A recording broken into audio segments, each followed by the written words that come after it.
তো সাদিক, সৌদি আরবে যে আসলেন আজকে কত বছর হইলো, বা কি বিয়ে শাদী কি করতেন না নি? ভাগম দুঃখের কথা ভাই, দুঃখের কথা কইলে গিয়ে শেষ হইব? দুঃখের কথা কওয়ানোর মতো একটা মানুষও নাই।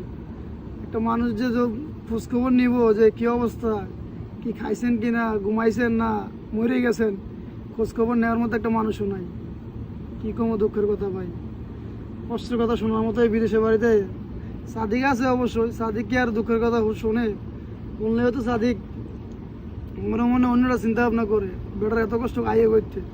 বেটা আছে অবস্থান, ভালো অবস্থানে কাম করতেছে, খাইতেছে, ঘুমাইতেছে, সবাই কাজ কাম করে, কিন্তু মনের অবস্থার দিক দিয়ে তো সবাই কেউ কেউ খোঁজখবর নেয় না।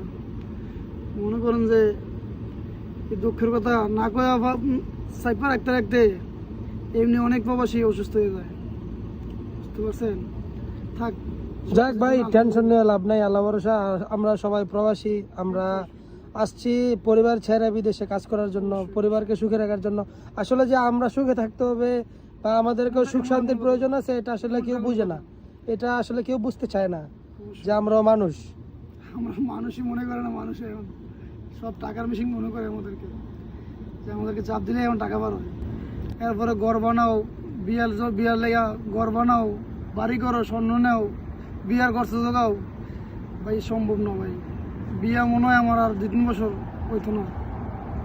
বিয়ার করতে করতে সব কিছুই শেষ, ওই আর লাভ নেই ভাই। কি আর কামাইলাম বিদেশ, সব টাকা গেল গায়ে দেখতে দেখতে। যাক ভাই, আল্লাহ ভরসা।